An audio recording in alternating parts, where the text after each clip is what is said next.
aluno, então não vai carregar mais aquele monte de livro, tá? Mas também não vai escrever muito. O professor vai passar na tela. O que você vê?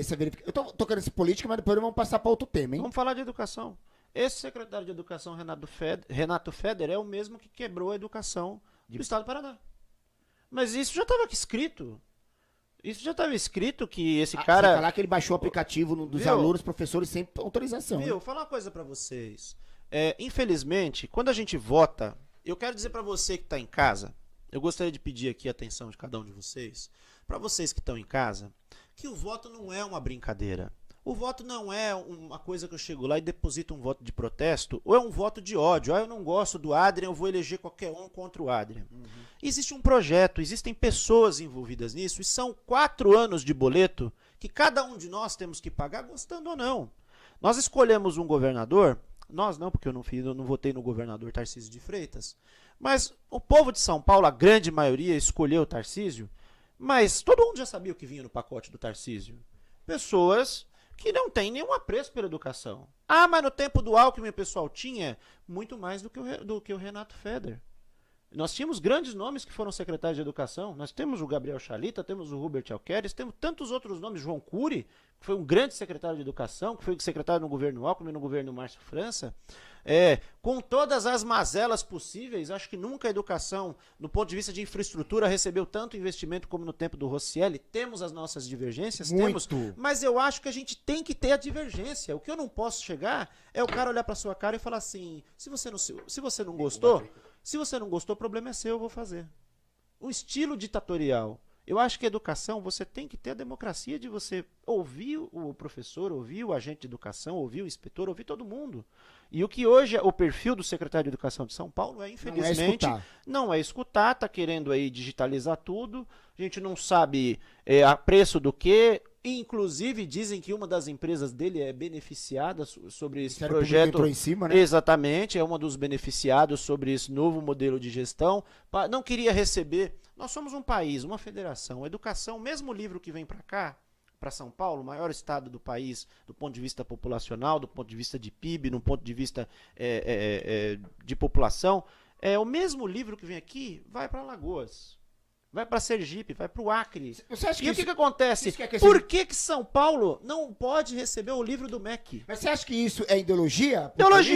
Ideologia. Por quê? Porque o presidente que ganhou não é meu aliado. Eu duvido que se fosse o presidente Bolsonaro que tivesse vencido, ele iria resistir ao livro do MEC.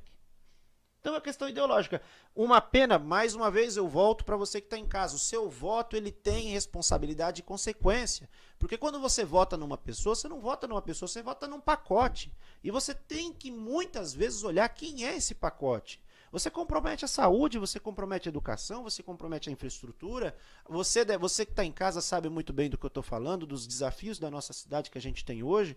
Nós somos uma cidade da grande São Paulo que não tem um orçamento aí em torno, acho que de 400 milhões de reais ou um pouco mais, eu não tenho o número exato aqui, peço até desculpa por não ter o número exato, até porque toda hora muda alguma coisa em Franca, é um valor totalmente grande, toda hora muda alguma coisa nessa cidade. E você tem hoje, nossa cidade, qual que é o potencial dela? Os dois parques industriais estão falidos.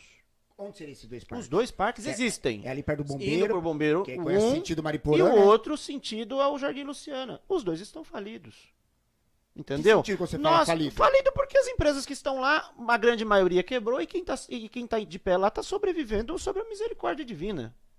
Você conversa com um empresário Tardelli, por exemplo, como ele está resistindo à questão, né, das dificuldades que nós estamos... 700 milhões. Segundo o Rodrigo da Brasil. Rodrigo da Brasil, um abraço. Rodrigo, obrigado, viu, Rodrigo? E aí o que acontece? 400 é no tempo do Márcio. Eu tô ficando louco. Não, é fácil. O tempo, é a conta. É o tempo coisa, você fica um pouquinho fora, é muita coisa na cabeça. Mas aí você chega, você pega um empresário hoje, a maior carga tributária que a gente paga, uma das maiores cargas tributárias no mundo que nós recebemos, que nós pagamos, é aqui no Brasil. Hoje nós estamos fazendo aí essa reforma tributária que passou no Congresso porque precisa baixar a carga tributária. Senão o empresário não consegue sobreviver e ele começa a demitir e o desemprego começa a aparecer. Então, quando a gente começa a pensar que o voto nosso tem consequência, viu? Porra, Felipe, você não votou no Bolsonaro? Não votei no Bolsonaro. Você fala abertamente seu Falo, voto? eu falo isso. E quem Por me que você conhece- vota? Por que você fala? Eu não votei no presidente Bolsonaro nem na primeira nem na segunda porque eu já sabia o que ia acontecer. A sua visão política já te avisava. Era um desastre. Ia ser isso aí, 4 anos de brigaiada. O Felipe é petista? Não. Nunca votei no Lula para presidente do Brasil. Você foi por pessoa, pela pessoa. Votei no Lula nesse momento porque era o único capaz de tirar o Bolsonaro. Pra Se acabar com essa briga. se fosse a bruxa do 71, Você votava. se fosse a vovó Mafalda, se fosse o Pokémon, se fosse com o Pikachu, seja o diabo quem for que tivesse pra tirar o Bolsonaro, eu votaria. Por quê? Porque eu falo pra você, nós tivemos 2 anos de governo Michel Temer, 20 milhões de reais investidos do governo federal, você passava por aí e via uma obra do governo federal. Tem uma pergunta aqui. Só pra concluir, Vai lá, rapidinho. você passava pelo governo da Dilma Rousseff, 1.160 apartamentos, você teve a UPA em Franco da Rocha, por todos os problemas que a Dilma Rousseff passou, teve 1.160 apartamentos, que lá no Bandeirantes, Foi na- Polônia, na Dilma, foi feito na Dilma, a UPA de Franco da Rocha, outros investimentos do governo federal. Você tem o governo do Michel Temer, mais de obra de encosta que foi feita no governo do Michel Temer, em Franco da Rocha, Caieiras, Morato, Mairiporã, absurda.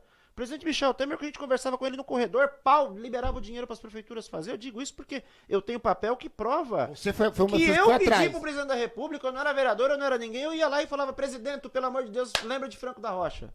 E o presidente ia lá e liberava. O prefeito Jairzinho Romero em Caieiras, também uma das pessoas que acompanhou bastante esse tempo. O ex-vereador Emerson Gêmeos me acompanhou bastante Abraço. tempo. O ex-prefeito Kiko, que hoje é deputado federal também.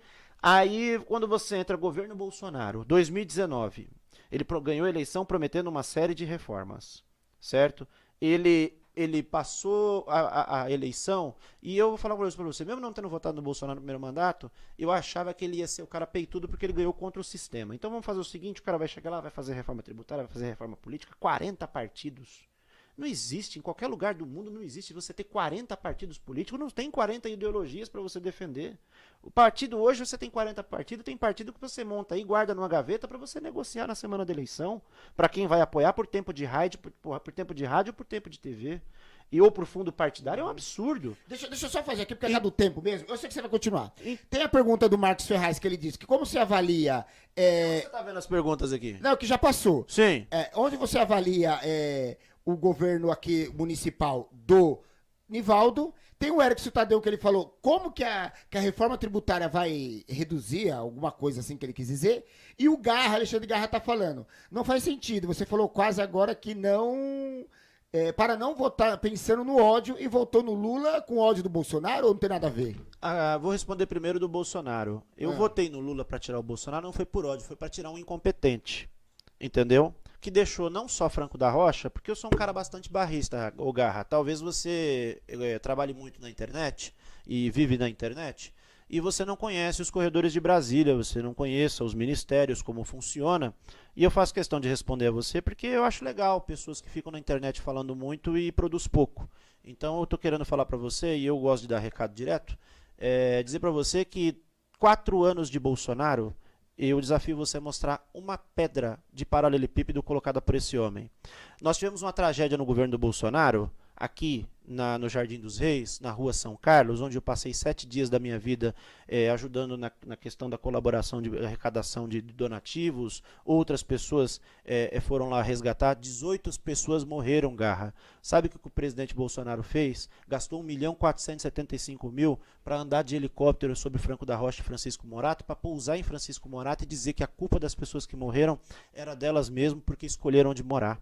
Não tivemos 4 anos, a pandemia, nós tivemos 4 anos do governo do presidente Bolsonaro e uma pedra de sal não foi colocada em nenhuma cidade da região. Então, quando você fala que você não tirou de ódio, eu não votei, infelizmente, era a única opção que nós tínhamos para votar. E eu votei no presidente Lula, não me arrependo, porque eu só me arrependo daquilo que eu não faço. E se for daqui a 4 anos dizer para você que foi ruim, eu vou ser muito homem suficiente para dizer que eu cometi um erro. Infelizmente, algumas pessoas não têm como você.